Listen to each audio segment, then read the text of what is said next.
നമസ്തേ. എന്നാൽ നിങ്ങൾ അങ്ങ് ഉണ്ടാക്ക്. ഇത് നിങ്ങളോട് പറഞ്ഞതല്ല. നമ്മുടെ മാധ്യമപ്രവർത്തക സ്മൃതി പരുത്തിക്കാട് ഡിബേറ്റിലിരുന്ന് പറഞ്ഞതാണല്ലോ ഇപ്പൊ ഏറെ ചർച്ചാ വിഷയം. ഇതിൽ രസകരമായ മറ്റു ചില വസ്തുതകളുണ്ട്. അതെന്താണ് എന്ന് നിങ്ങൾക്കറിയാമോ? ഞാൻ പറഞ്ഞു തരാം. നമ്മൾ ഇപ്പോൾ കണ്ടത് എന്തായിരുന്നു? ഒരു ഡിബേറ്റ് ആണ്. സാക്ഷാൽ നമ്മുടെ മുഖ്യമന്ത്രി വി.ഡി. സതീശൻ വിരുന്നുണ്ണാൻ പോയതുമായി ബന്ധപ്പെട്ടിട്ട് ആന്റോ അഗസ്റ്റിനും ഡോക്ടർ അരുൺകുമാറും സ്മൃതി പരുത്തിക്കാടും ചേർന്ന് നടത്തിയ ഒരു ഡിബേറ്റ്. സ്വാഭാവികമാണ്. അവര് ഇതിന്റെ റേറ്റിംഗ് ഒക്കെ ഒന്ന് ഇടിഞ്ഞു എന്ന് തോന്നിക്കഴിഞ്ഞിട്ടുണ്ടെങ്കിൽ ആ റേറ്റിംഗ് കൂട്ടാൻ വേണ്ടിയിട്ട് ചില ഗിമ്മിക്സ് ഒക്കെ കാണിക്കും. അത് ചിലതൊക്കെ നമുക്ക് കൃത്യമായിട്ട് മനസ്സിലാവും. എന്നാലും കാണുമ്പോൾ ഒരു രസം നമ്മൾ ഇരുന്ന് അങ്ങ് കാണും.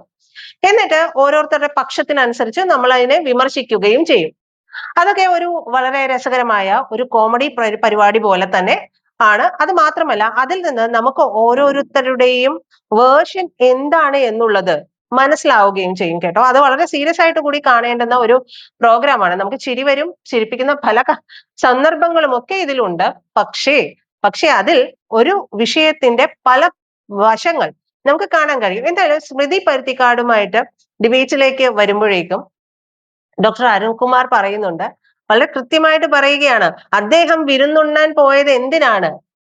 ഒടുവിൽ പിടിച്ചു നിൽക്കാൻ പറ്റാതായി കഴിഞ്ഞപ്പോൾ സ്മൃതി പരുത്തിക്കാട് പറയുകയാണ്, അദ്ദേഹം മര്യാദക്ക് ഭക്ഷണം പോലും കഴിച്ചില്ല. ഈ മലബാറിൽ ഒരു രീതി എന്താണെന്ന് വെച്ചാൽ നേതാക്കളൊക്കെ വന്നു കഴിഞ്ഞാൽ ചുറ്റും അങ്ങോട്ട് വട്ടം കൂടി അങ്ങോട്ട് നിന്ന് ഭക്ഷണം കഴിക്കാൻ അതാ പോകുന്ന രണ്ട് പരിപാടികൾക്കിടയിൽ അദ്ദേഹം ഏറ്റവും ഒടുവിൽ അവർക്ക് ഏതോ ഒരു തങ്ങൾ ഇട്ടുകൊടുത്ത വീഡിയോ ആണ്. അതിൽ അല്ലെങ്കിൽ വീഡിയോ വോയിസോ മറ്റോ ആണ്. അതിൽ പറയുന്നുണ്ട്, അദ്ദേഹം മര്യാദക്ക് ഭക്ഷണം പോലും കഴിച്ചില്ല. അദ്ദേഹം ഭക്ഷണം കഴിച്ചോ ഇല്ലയോ എന്നുള്ളതായിരുന്നില്ല ഡോക്ടർ അരുൺകുമാർ പറഞ്ഞിട്ടുള്ള കാര്യം. കോലാഹലമേട്ടിൽ അമ്മ ഒലിച്ചുപോയി. ബാക്കിയുള്ളവരുടെയൊക്കെ എന്താ പറയാ, ബാക്കിയുള്ളവരെ കാണുന്നില്ല. മൃതദേഹങ്ങൾ കിട്ടുന്നതുമായി ബന്ധപ്പെട്ടുള്ള ഏറ്റവും നീറിപ്പുകഞ്ഞ കേരളം മുൾമുനയിൽ നിൽക്കുന്ന സാഹചര്യത്തിൽ നമ്മുടെ മുഖ്യമന്ത്രി യാതൊരു കാര്യങ്ങളും ഇല്ലാതെ, യാതൊരു ചിന്തയും ഇല്ലാതെ അവിടെ വിരുന്നുണ്ടതായിരുന്നു. അദ്ദേഹം ഇത്തിരി ചോറും ഇച്ചിരി കറിയും കൂട്ടി ഭക്ഷണം കഴിച്ചാലൊന്നും ഇവിടെ ആർക്കും പ്രശ്നമില്ല. മലബാറിന്റെ സാഹചര്യം, മലബാറിന്റെ ഒരു വിരുന്നു കൊടുക്കലൊക്കെ എന്താണ് എന്നുള്ളത് നമുക്ക് ഏതാണ്ട് കേരളീയർക്കൊക്കെ അറിയാം. ഓരോ ഭാഗങ്ങളിലേക്കൊക്കെ പോകുമ്പോഴും അതിന് അനുസരിച്ചുള്ള മാറ്റങ്ങളും ഒക്കെ അവരുടെ സൽക്കാര രീതികളിലും ഒക്കെ ഉണ്ടാകും. പക്ഷേ സൽക്കാര രീതികളിൽ അത് കാണാതിരിക്കണമായിരുന്നുവെങ്കിൽ അതിനു മുമ്പ് അദ്ദേഹം വിമാനത്തിൽ ഇങ്ങനെ പറക്കരുതായിരുന്നു. അത് ഒരു വിഷയത്തിൽ അവിടെ നിൽക്കുമ്പോഴാണ് അദ്ദേഹം ഇത് ചെയ്തത്. ഇനി അദ്ദേഹം പറഞ്ഞത് ഔദ്യോഗികമായ ചടങ്ങുകൾക്കാണ് എന്ന് പറയുന്നു. ഈ ഇടിമണ്ണിക്കൽ ജ്വല്ലറിയുടെ ഉദ്ഘാടനം എന്നൊക്കെ പറയുന്നത് കേരളത്തിലൊരു ദുരന്ത സാഹചര്യം വരുമ്പോ മാറ്റിവെക്കാവുന്നതായിരുന്നില്ലേ സ്മൃതി എന്നുള്ളതാണ് നമുക്ക് ചോദിക്കാനുള്ള ഒരു ചോദ്യം. അങ്ങനെ ഒരു കോളേജിന്റെ മറ്റോ പരിപാടി ഉണ്ടായിരുന്നു. അതിൽ അദ്ദേഹം പങ്കെടുക്കുന്നു. ഇതൊക്കെ മാറ്റിവെക്കാമായിരുന്നു. വളരെ ഉത്തരവാദിത്വത്തോടു കൂടി അദ്ദേഹത്തിന് പറയാമായിരുന്നു, നിങ്ങൾ മറ്റൊരാളെ വെക്കണം, അല്ലെങ്കിൽ ഇതിന്റെ ഡേറ്റ് മാറ്റണം. കാരണം ഇപ്പോ നമ്മുടെ മുമ്പിലുള്ളത് ഇത്രയും വലിയ ഒരു പ്രശ്ന സാഹചര്യമാണ്. ആ സാഹചര്യം കഴിയാതെ ഒരു മുഖ്യമന്ത്രി എന്നുള്ള നിലയിൽ എനിക്ക് ഇത്തരം ചടങ്ങുകളിൽ പങ്കെടുക്കാൻ സാധിക്കില്ല എന്നുള്ളതായിരുന്നു അദ്ദേഹം പറഞ്ഞിരുന്നത് എന്നുണ്ടെങ്കിൽ സ്മൃതി ഒന്ന് ആലോചിച്ചു നോക്കൂ, അദ്ദേഹത്തിന്റെ പിന്തുണ ഇരട്ടിക്കുമായിരുന്നു. ഇതിലെ എനിക്ക് മറ്റൊരു കാര്യം, വളരെ രസകരമായി തോന്നിയ ഒരു കാര്യം എന്ന് പറയുന്നത്, നിങ്ങൾക്ക് എത്ര പേർക്ക് തോന്നി എന്നുള്ളത് എനിക്കറിയില്ല. സ്മൃതി പരുത്തിക്കാടിന്റെ രാഷ്ട്രീയ പശ്ചാത്തലം എന്തായിരുന്നു എന്നുള്ളതൊക്കെ നമുക്ക് വളരെ കൃത്യമായിട്ട് അറിയാം. അവർ ഒരു ഇടതുപക്ഷ അനുകൂലമായിട്ടുള്ള രാഷ്ട്രീയമാണ് പിന്തുടർന്നിരുന്നത്. വളരെ ശക്തമായി തന്നെ അവർക്ക് വേണ്ടി വാദിക്കുകയും ഒക്കെ ചെയ്തു. പക്ഷേ ഒരു സാഹചര്യത്തിൽ പിണറായി സർക്കാരിന്റെ PR സ്റ്റണ്ടിനെ വളരെ കൃത്യമായി സ്മൃതി പരുത്തിക്കാട് എന്ന് പറയുന്ന മാധ്യമ പ്രവർത്തക ചോദ്യം ചെയ്യുന്നുണ്ട്. ഒരു മാധ്യമ പ്രവർത്തക എന്നുള്ള രീതിയിൽ അവരത് ചെയ്യേണ്ടതാണ്. അവരത് ചെയ്തു. അതുവരെയും സ്മൃതിയെ എടുത്തു പൊക്കിക്കൊണ്ട് നടന്നിരുന്ന സഖാക്കൾ എല്ലാവരും കൂടെ വെട്ടുകിളിക്കൂട്ടങ്ങളെ പോലെ സ്മൃതിയെ അങ്ങോട്ട് ഒറ്റപ്പെടുത്തുന്നു. ഏറ്റവും ഒടുവിൽ അശ്ലീല പരാമർശങ്ങൾ വരെ സ്മൃതിക്കെതിരെ നടത്തുന്നു. അതൊന്നും നമുക്ക് ഒരിക്കലും അംഗീകരിക്കാൻ കഴിയില്ല എന്നുള്ളത് തന്നെയാണ്. അതിൽ ഉറച്ചു നിൽക്കുകയും ചെയ്യുന്നു ഞാൻ. പക്ഷെ പിന്നീട് നമ്മൾ കണ്ട ഒരു മാറ്റം എന്ന് പറയുന്നത്, സത്യത്തിൽ ഞാൻ അമ്പരന്ന് പോയി.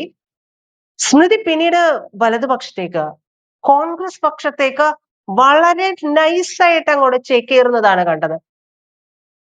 ആ ചേക്കേറിയതിന്റെ ഒരു നമ്മൾ ഒരു ഉദ്ദിഷ്ട കാര്യത്തിന് ഉപകാര സ്മരണ എന്ന് പറയുന്ന രീതിയിലാണ് ഇപ്പോൾ ഈ നമ്മൾ കണ്ട ഈ ഡിബേറ്റില്, പിന്നെ അതിനു മുമ്പ് UDFന്റെ വിജയമുണ്ടായ സമയത്ത് സ്മൃതിയുടെ ഡാൻസ് ഒക്കെ നമ്മളിങ്ങനെ കണ്ടു കാണുമല്ലോ നിങ്ങളൊക്കെ. അപ്പൊ ആ സാഹചര്യത്തിലേക്കൊക്കെ കാര്യങ്ങൾ വരുന്നത് ശരിയാണ്. നമ്മൾ ഒരു പക്ഷം ചേർന്ന് നിൽക്കുകയാണ്. നമ്മളുടെ ശരിപക്ഷം അതുവരെയും അതായിരുന്നു, ഇടതുപക്ഷമായിരുന്നു, അല്ലെങ്കിൽ വലതുപക്ഷമായിരുന്നു, ഇനി കോൺഗ്രസ് ആയിക്കോട്ടെ. നമ്മൾ ഒരു പക്ഷത്തിൽ നിന്ന് മറ്റൊരു പക്ഷത്തേക്ക് മാറുന്നത് എന്തുകൊണ്ടായിരിക്കും? സ്വാഭാവികമായും ഈ നേതാക്കളൊക്കെ മാറുന്നത് എന്തുകൊണ്ടായിരിക്കാം? അവർ വിചാരിച്ച ഒരു സ്വീകാര്യത, അല്ലെങ്കിൽ അവർ വിചാരിച്ച ഒരു പൊസിഷൻ ഇതൊന്നും കിട്ടാതെ വരുമ്പോഴാണ്. ഇവിടെ സ്മൃതി ചോദ്യം ചെയ്യുന്നു. ആരെ? സാക്ഷാൽ പിണറായി വിജയന്റെ PR വർക്കിനെ ചോദ്യം ചെയ്യുന്നു. ഒരു മാധ്യമ പ്രവർത്തക എന്നുള്ള രീതിയിൽ അവരതിനെ കൃത്യമായിട്ട് അഡ്രസ് ചെയ്തു എന്ന് തന്നെയാണ്. മറ്റുള്ളവരൊന്നും അതിനെ ചെയ്തിട്ടുണ്ട് എന്ന് ഞാൻ കരുതുന്നതുമില്ല. പിണറായി സർക്കാരിനോട് ഇങ്ങനെ ഒരു പോയോന്ന് ചോദിച്ചാൽ പോയി, മുട്ടിയോന്ന് ചോദിച്ചാൽ മുട്ടി എന്ന് പറയുന്ന തരത്തിലല്ലാതെ പിണറായി സർക്കാരിനോട് കൃത്യമായിട്ട് ചോദ്യങ്ങളൊന്നും ചോദിച്ചിട്ടില്ല.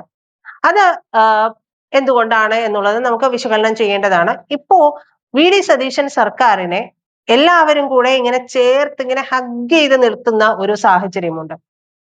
അപ്പോ ഇത്രയും വലിയ ഗുരുതരമായ ഒരു സാഹചര്യം ഉണ്ടാകുമ്പോൾ അതിനെ എങ്ങനെയാണ് കൈകാര്യം ചെയ്യേണ്ടത്, വിശകലനം ചെയ്യേണ്ടത്, ഒരു ഡിബേറ്റിൽ അതിനെ എങ്ങനെ എടുക്കണം എന്നുള്ള ഒരു പ്രധാനപ്പെട്ട കാര്യമുണ്ട്.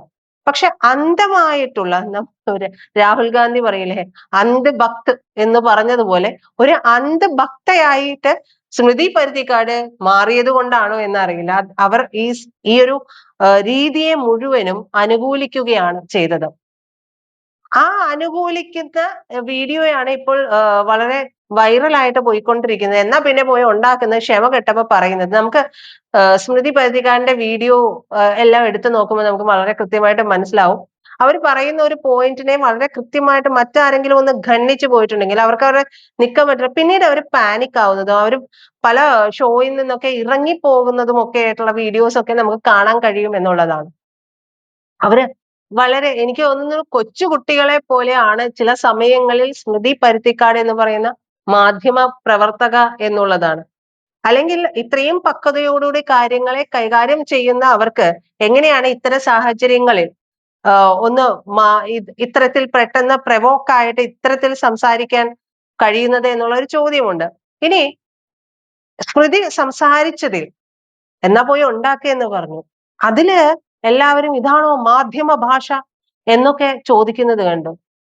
അപ്പോൾ സ്മൃതി പരുത്തിക്കാട് എന്ന് പറയുന്ന മാധ്യമ പ്രവർത്തകയ്ക്ക് ഇത്തരത്തിലുള്ള അടിപതറലുകൾ ഉണ്ടാകുന്നത് എങ്ങനെയാണ് എന്നുള്ളതാണ് മനസ്സിലാവാത്തത്. അവരൊരിക്കലും ഇത്തരത്തിലൊരു പാനിക് ആയിട്ട് എണീറ്റ് പോകേണ്ടുന്ന ഒരു വ്യക്തിത്വമൊന്നുമല്ല. നമുക്കറിയാം രാഷ്ട്രീയപരമായിട്ടുള്ള അഭിപ്രായ വ്യത്യാസങ്ങൾ ഉണ്ടാകാറുണ്ട്. അത് എല്ലാവരും അങ്ങോട്ടും ഇങ്ങോട്ടും ഒക്കെ ചേഞ്ച് ചെയ്യാറുമുണ്ട്. അപ്പോ അതിനിടയിലാണ് സ്മൃതി പരുത്തിക്കാടിന്റെ ഒക്കെ ഒരു സ്ഥാനം എന്ന് പറയുന്നത്. അവര് ചെയ്യുന്ന ഡിബേറ്റുകളിൽ നിന്ന് അവർ സംസാരിച്ചുകൊണ്ട് നിൽക്കുമ്പോൾ അതിൽ വളരെ ഫ്ലുവന്റ് ആയിട്ട് ഇങ്ങനെ സംസാരിക്കുന്നതിനിടയിൽ ഒരു ബ്രേക്ക് വന്നാൽ പോലും നമ്മൾ ശ്രദ്ധിച്ച് നിങ്ങൾ നോക്കിയാൽ കാണാം. പിന്നെ അതിനുശേഷം സ്മൃതിക്ക് ആ ഒരു വിഷയത്തിലേക്ക് വരാൻ കുറച്ച് സമയം എടുക്കുന്നുണ്ട്. അത് പലർക്കും ഉണ്ടാകാവുന്ന ഒരു പ്രശ്നമാണ്. അപ്പൊ കൂട്ടത്തിലുള്ളവർ അതിനെ മേക്കപ്പ് ചെയ്ത് കൊണ്ടുപോയിട്ട് വളരെ കൃത്യമായ ഡിബേറ്റ് കൺക്ലൂഡ് ചെയ്യുകയാണ് വേണ്ടത്. ഇവിടെ നമ്മൾ പറയില്ലേ അന്ധഭക്ത എന്ന് ഞാൻ നേരത്തെ പറഞ്ഞതുപോലെ സ്മൃതിക്ക് വല്ലാത്ത തരത്തിൽ ആ PR സ്റ്റണ്ടിനെ കുറിച്ച് ചോദ്യം ചെയ്തപ്പോ വെട്ടുകിളി കൂട്ടങ്ങൾ, സൈബർ സഖാക്കൾ എല്ലാം കൂടെ വന്നിട്ട് പിന്നെ സ്മൃതിയെ വല്ലാതെ അങ്ങ് ഹരാസ് ചെയ്തിരുന്നു. അന്ന് അതുവരെയും താൻ പിന്തുണച്ചുകൊണ്ടിരുന്ന ഈ രാഷ്ട്രീയത്തിൽ നിന്ന് മാറേണ്ടുന്ന ഒരു തീരുമാനത്തിലേക്ക് സ്മൃതി കടക്കുകയാണ്. അതാണ് നമ്മൾ പിന്നീട് കണ്ടത്. അപ്പൊ സ്വാഭാവികമായിട്ട് സ്മൃതി ചിന്തിക്കേണ്ടിയിരുന്ന ഒരു കാര്യം എന്ന് പറയുന്നത് ഈ സാഹചര്യം അത് സർക്കാരിന്റെ സത്യത്തിൽ കൈവിട്ടു പോയിട്ടുണ്ട്. അദ്ദേഹം ഭക്ഷണം കഴിച്ചതിനെ അല്ല അവർ ആരും ചോദ്യം ചെയ്തത്. അദ്ദേഹം ഹെലികോപ്റ്റർ പോയതിനെ അല്ല ചോദ്യം ചെയ്തത്. ആ സാഹചര്യം എന്തായിരുന്നു ഇതിനു മുമ്പത്തെ സർക്കാർ ചെയ്തുകൊണ്ടിരുന്നത്? അത് ചെയ്യേണ്ടതല്ലായിരുന്നു. നമുക്ക് ഒരാളെ കണ്ടുകൂടാ എന്ന് പറഞ്ഞിട്ട് അയാൾ ചെയ്തിട്ടുള്ള ചില നല്ല കാര്യങ്ങളെ നമുക്ക് അംഗീകരിക്കാതിരിക്കുക എന്ന് പറയുന്നത് ഒരു മാധ്യമ പ്രവർത്തകർക്ക് ചേർന്നതാണ് എന്നുള്ളതൊന്നും എനിക്ക് തോന്നുന്നില്ല.